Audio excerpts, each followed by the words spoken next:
Assalamualaikum warahmatullahi wabarakatuh. Perkenalkan, nama saya Adeliantika Dwi Arohma.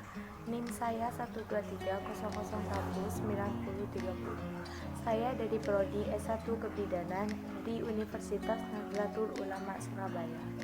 Di sini saya akan menjelaskan tentang pengaturan suhu tubuh. Yang pertama, saya akan menjelaskan tentang apa itu suhu tubuh. Yang kedua, saya akan menjelaskan tentang organ pengatur suhu tubuh.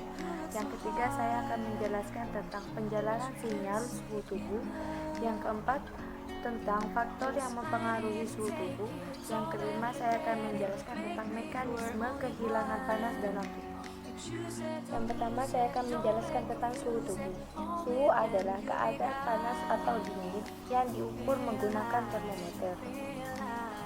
Di dalam tubuh terdapat dua macam suhu, yaitu suhu inti dan suhu kulit. Suhu inti adalah suhu dari tubuh bagian dalam dan besarnya selalu diperhatikan atau dipertahankan konstan, sekitar kurang lebih 1 derajat Fahrenheit atau kurang lebih 0,6 derajat Celcius. Sedangkan suhu kulit berbeda dengan suhu inti. Suhu kulit dapat naik dan turun sesuai dengan keadaan lingkungan. Bila dibentuk panas berlebihan dalam tubuh, maka suhu kulit akan meningkat. Sebaliknya, apabila tubuh kehilangan panas yang besar, maka suhu kulit akan menurun, menurut Gitton dan Hall 2012. Yang kedua, saya akan menjelaskan tentang organ pengatur suhu tubuh. Organ pengatur suhu tubuh ini adalah termoregulator hipotalamus. Hipotalamus terdapat dua, yaitu anterior dan posterior. Hipotalamus anterior berfungsi untuk pembuangan panas dalam tubuh, sedangkan hipotalamus posterior berfungsi untuk penyimpanan panas dalam tubuh. Saraf yang terdapat di bagian preoptik hipotalamus anterior dan posterior terdapat dua sinyal, yaitu yang pertama ada dari saraf perifer yang menghantarkan sinyal dari reseptor panas atau dingin. Yang kedua dari suhu darah yang memperdarai dari bagian hipotalamus itu sendiri. Tiga, saya akan menjelaskan tentang penjalanan sinyal suhu tubuh. Sinyal suhu yang dibawa reseptor pada kulit akan diteruskan ke dalam otak melalui jarak spinothalamikus, atau mekanismenya hampir sama dengan sensasi rasa nyeri. Jika suhu sampai di tingkat medula spinalis, sinyal akan menjalar dalam traktus Lissauer dalam beberapa segmen di atas dan di bawah.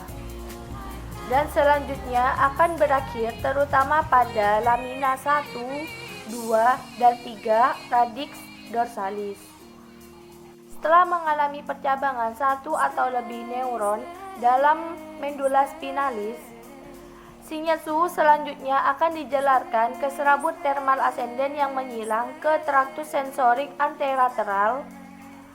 Sinyal suhu selanjutnya akan dijelarkan ke serabut thermal ascendens yang menyilang ke traktus sensorik anterolateral sisi berlawanan dan akan berakhir di tingkat retikular batang otak dan kompleks ventrobasal thalamus.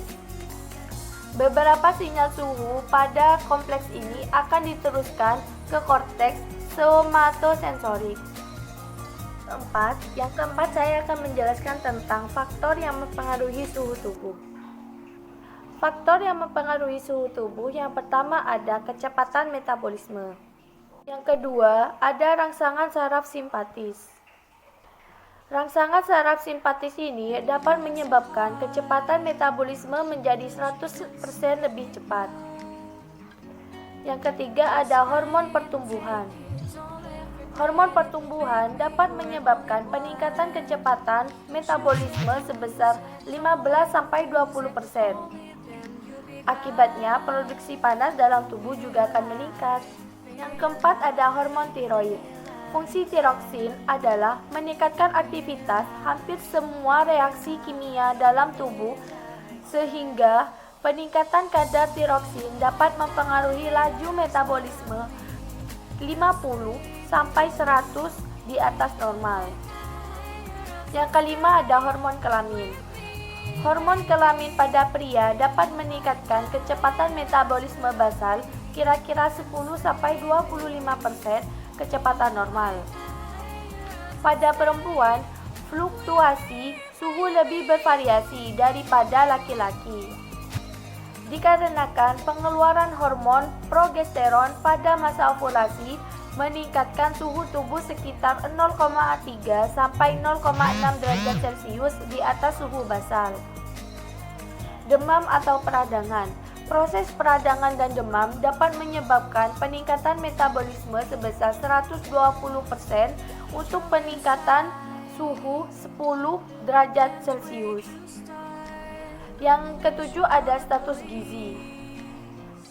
Malnutrisi yang cukup lama dapat menurunkan kecepatan metabolisme 20-30%. Hal ini terjadi karena di dalam sel tidak ada zat makanan yang dibutuhkan untuk mengadakan metabolisme. Yang kedelapan ada aktivitas. Aktivitas selain merangsang peningkatan laju metabolisme juga menyebabkan gesekan antar komponen otot atau organ yang menghasilkan energi termal. Yang kesembilan ada gangguan organ. Gangguan organ, kerusakan organ seperti trauma atau keganasan pada hipotalamus dapat menyebabkan mekanisme regulasi suhu tubuh, menyebabkan atau mengalami gangguan yang dapat merangsang peningkatan suhu tubuh. Yang ke-10 ada lingkungan. Suhu tubuh dapat mengalami pertukaran dengan lingkungan, artinya panas dalam tubuh dapat hilang atau berkurang akibat lingkungan yang lebih dingin. Lingkungan dapat mempengaruhi suhu tubuh pada manusia. Selanjutnya ada jenis kelamin. Sesuai dengan kegiatan metabolisme, suhu tubuh pria lebih tinggi daripada wanita. Suhu tubuh wanita dipengaruhi daur haid. Pada saat ovulasi, suhu tubuh wanita pada pagi hari saat bangun meningkat 0,3 sampai 5 derajat Celcius. Yang terakhir ada usia individu. Usia sangat mempengaruhi metabolisme tubuh akibat mekanisme hormonal sehingga memberi efek tidak langsung terhadap suhu tubuh. Pada neonatus dan bayi, terdapat mekanisme pembentukan panas melalui pemecahan atau metabolisme lemak melalui coklat sehingga terjadi proses termogenesis tanpa menggigil atau non-shivering thermogenesis. Terakhir, di sini saya akan menjelaskan tentang mekanisme kehilangan panas dalam tubuh. Mekanisme kehilangan panas dalam tubuh ada 4, yaitu radiasi, konduksi, evaporasi, dan konveksi. Radiasi adalah mekanisme kehilangan panas tubuh dalam bentuk gelombang inframerah. Yang kedua ada konduksi. Konduksi adalah perpindahan panas akibat paparan langsung kulit dengan benda-benda yang ada di sekitar tubuh. Yang ketiga ada evaporasi. Evaporasi atau penguapan air dari kulit dapat memfasilitasi perpindahan panas tubuh.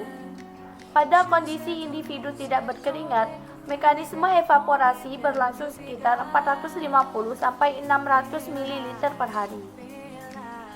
Yang terakhir ada konveksi. Perpindahan panas melalui aliran udara atau air.